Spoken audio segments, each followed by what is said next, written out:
ರಾಜ್ಯದ ಮಾಜಿ ಮುಖ್ಯಮಂತ್ರಿಗಳು ಹಿರಿಯ ನಾಯಕರು ಆದಂಥ ಸನ್ಮಾನ್ಯ ಯಡಿಯೂರಪ್ಪ ಸಾಹೇಬರು ಹಾಗೂ ನಮ್ಮ ಬಿ ಜೆ ಪಿ ಪಕ್ಷದ ಯುವ ಮುಖಂಡರು ರಾಜ್ಯದ ಬಿ ಜೆ ಪಿ ಅಧ್ಯಕ್ಷರಾದಂಥ ವಿಜಯಣ್ಣರನ್ನು ಸಹ ಇವತ್ತು ನಮ್ಮ ಜಿಲ್ಲೆಯ ಏನು ಇವತ್ತು ಇಡೀ ದೇಶದಲ್ಲಿ ಮೋದಿಯರನ್ನ ಪ್ರಧಾನಮಂತ್ರಿ ಮಾಡಬೇಕು ಅನ್ನೋ ಒಂದೇ ಉದ್ದೇಶದಿಂದ, ಅದರಲ್ಲೂ ವಿಶ್ವದಲ್ಲೇ ಒಬ್ಬ ಪ್ರಧಾನಮಂತ್ರಿಯರು ದೊಡ್ಡಣ್ಣ ಅನ್ನೋ ಪರಿಸ್ಥಿತಿ ಬಂದು ಅವರು ಇದ್ದಾರೆ.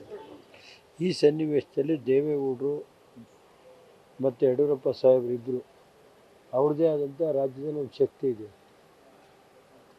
ಇವತ್ತು ಯಡಿಯೂರಪ್ಪ ಸಾಹೇಬ್ರನ್ನ ಭೇಟಿ ಮಾಡಿ ಅವ್ರ ಆಶೀರ್ವಾದ ಪಡೆದು ಪ್ರಜ್ವಲ್ಲು ಯುವಕ ಅವ್ರಿಗೂ ಸಂಪೂರ್ಣ ಆಶೀರ್ವಾದ ಮಾಡಿದ್ದಾರೆ.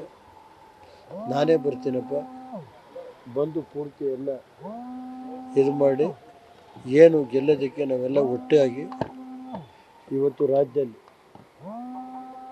28ಕ್ಕೆ 28 ಸೀಟ್ ಗೆಲ್ಲಬೇಕು ಅನ್ನೋ ಒಂದು ಭಾವನೆಯಿಂದ ಇವತ್ತು ಏನು ಹೋರಾಟ ಮಾಡ್ತಾಯಿದ್ದಾರೆ ಯಡಿಯೂರಪ್ಪ ಸಾಹೇಬರು, ವಿಜಯಣ್ಣರು, ಎಲ್ಲ ಬಿ ಜೆ ಪಿ ಮುಖಂಡರಿರ್ಬೋದು, ಕುಮಾರಣ್ಣರು ಇರ್ಬೋದು.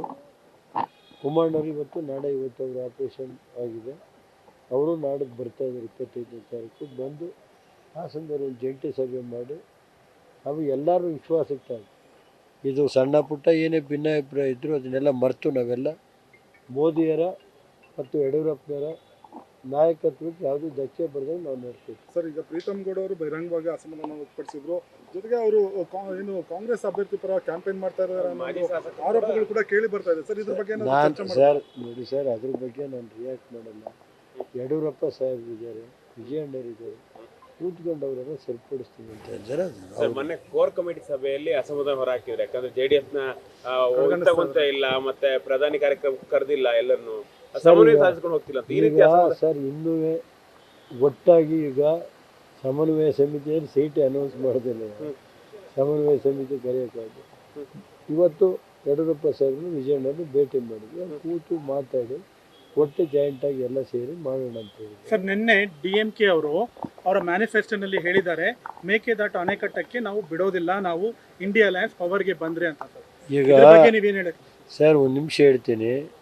ನೀರಾವರಿ ಯೋಜನೆಗಳಿಗೆ ಏನಾದ್ರು ರಾಜ್ಯದಲ್ಲಿ ಇವತ್ತು ನೀರಾವರಿ ಯೋಜನೆಗಳು ಇವತ್ತು ರಾಜ್ಯದಲ್ಲಿ ಏನಾದ್ರು ಆಗಿದ್ದರೆ ಅದು ಸನ್ಮಾನ್ಯ ದೇವೇಗೌಡರು ಮತ್ತು ಯಡಿಯೂರಪ್ಪ ಸಾಹೇಬರಿದ್ದಾರೆ.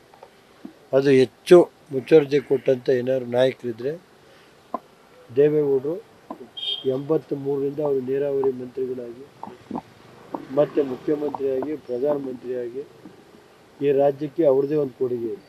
ಅದ್ರ ಜೊತೆಗೆ ಯಡಿಯೂರಪ್ಪ ಸಾಹೇಬ್ರದ್ದು ಒಂದು ಕೊಡುಗೆ ಇದೆ, ಕುಮಾರಸ್ವಾಮಿಯವ್ರದ್ದು ಕೊಡುಗೆ ಇದೆ. ಈ ಸಂದರ್ಭದಲ್ಲಿ ಇವತ್ತು ಕೆಲವರು ಹೇಳ್ತಾರೆ ಮೇಕೆದಾಟು ಏನು ಅನ್ನೋದು ನನಗೆ ಗೊತ್ತಿದೆ. ನಾನು ಇಂಧನ ಮಂತ್ರಿಯಾಗಿ ಕೆಲಸ ಮಾಡಿದ್ದೆ.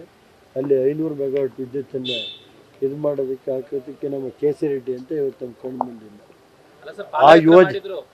ಈಗ ಸರ್, ಇಲ್ಲಿಂದ ಬಳ್ಳಾರಿ ಪಾದಯಾತ್ರೆ ಆಯಿತು, ಇಲ್ಲಿಂದ ಮೇಕೆದಾಟಿಂದ ಬೆಂಗಳೂರು ಪಾದಯಾತ್ರೆ.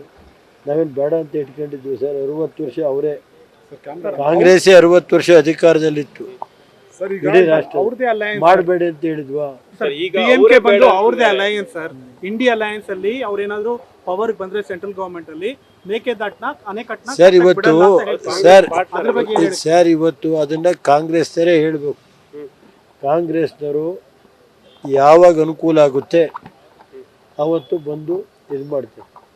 ಉದಾಹರಣೆಗೆ ಹೇಳ್ತಾರೆ, ಇವತ್ತು ಯಾರೋ ಹೇಳಿರೋ ಮುಖಂಡರು ದೇವೇಗೌಡರನ್ನ ಪ್ರಧಾನಮಂತ್ರಿ ಮಾಡಿರೋರು ನಾವೇ, ದೇವೇಗೌಡರನ್ನ ತೆಗೆದಿರೋರು ನಾವೇ. ಪ್ರಧಾನಮಂತ್ರಿಯಿಂದ 10 ತಿಂಗಳಿಗೆ ಯಾವುದೇ ಆಪಾದನೆ ಇದ್ದರೆ ದೇವೇಗೌಡರನ್ನ ತೆಗೆದಿರೋರು ಯಾರು? ಚಂದ್ರಶೇಖರ್ ತೆಗೆದಿರೋರು ಯಾರು? ಚರಣ್ ಸಿಂಗ್ ತೆಗೆದಿರೋರು ಯಾರು? ಎಲ್ಲ ಕಾಂಗ್ರೆಸ್ ತಾನೆ. ಇವತ್ತು ಇಡೀ ರಾಷ್ಟ್ರದಲ್ಲಿ ಕಾಂಗ್ರೆಸ್ಗೆ ಒಂದು ಜನತೆ ವಿಶ್ವಾಸ ಇದೆ. ರೈತರು ರಾಜ್ಯದಲ್ಲಿ ಒಂದು KEB ಸರ್, ಒಂದು TC ತಗೋಬೇಕಾದ್ರೆ ನಮ್ಮಲ್ಲಿ ಒದ್ದಾಡ್ತಾರೆ 2 ಲಕ್ಷ 3 ಲಕ್ಷ. ನಮ್ಮ ಕಾಲದಲ್ಲಿ 5,000 ರೂಪಾಯಿ ಒಂದು ಟಿ ಸಿ ಕೊಡ್ತಾ ಇದ್ರು. ಸರ್ ಮೇಕೆದಾಟು ಬಗ್ಗೆ ಇವರು ನಿಮ್ಮ DK ಶಿವಕುಮಾರ್ ಅವ್ರು ಹೇಳ್ತಿದ್ರು, ಪಾದಯಾತ್ರೆ ಮಾಡಿ ನಾವು ಮಾಡ್ತೀವಿ, ಕೇಂದ್ರದಿಂದ ಅನುಮತಿ ಕೊಡಿಸಿ. ಈಗ ಅವ್ರ ಅಲಯನ್ಸ್ ಅವರೇ ಈಗ ಅದ್ರ ಬಗ್ಗೆ ನಾನೇನು ಹೇಳಕ್ ಹೋಗಲ್ಲ. ರಾಜ್ಯದ ಜನತೆ ಇದೆಲ್ಲ ತೀರ್ಮಾನಕ್ಕೆ ಬರ್ತಾರೆ. ಸರ್ ಕುಮಾರಸ್ವಾಮಿ ಆರೋಗ್ಯ ಹೇಗಿದೆ ಸರ್? ಈಗ ಕುಮಾರಸ್ವಾಮಿ ಅವ್ರ ಆಪರೇಷನ್ ಎಲ್ಲ ಚೆನ್ನಾಗಾಗಿದೆ. 10/10ಕ್ಕೆ ಆಪರೇಷನ್ ಮುಗಿದಿದೆ. ಅವ್ರಿಗೆ ಭಗವಂತನ ದಯೆ, ದೇವ್ರ ದಯೆ, ಈಶ್ವರನ ದಯೆ, ದೇವೇಗೌಡರ ದಯೆ, ರಾಜ್ಯದ ಜನತೆ ದಯೆಯಿಂದ ನಮ್ಮ ರೈತಾಪಿ ಜನ ಎಲ್ಲ ನಮ್ಮ ಎಲ್ಲ ಮಾಧ್ಯಮ ಮಿತ್ರ ದಯೆಯಿಂದ ಆರೋಗ್ಯ ತಮಗೆಲ್ಲ ಒಳ್ಳೆಯದಾಗಲಿ. ಯಡಿಯೂರಪ್ಪ ಸಾಹೇಬರು ಆಶೀರ್ವಾದ ಮಾಡಿದ್ದಾರೆ. ನಿಮ್ಮದು ಆಶೀರ್ವಾದ ಇರಬೇಕು. ಎಲ್ಲ ಪತ್ರಿಕಾ ಸ್ನೇಹಿತರು, ಎಲೆಕ್ಟ್ರಾನಿಕ್ ಮೀಡಿಯಾ, ಪ್ರಿಂಟ್ ಮೀಡಿಯಾ, ನಿಮ್ಮ ಆಶೀರ್ವಾದ ಇರಬೇಕು. ನ್ಯೂಸ್ ಫಸ್ಟ್ ನಿರ್ಭೀತಿಯಿಂದ ನಿಮ್ಮ ಪರವಾಗಿ.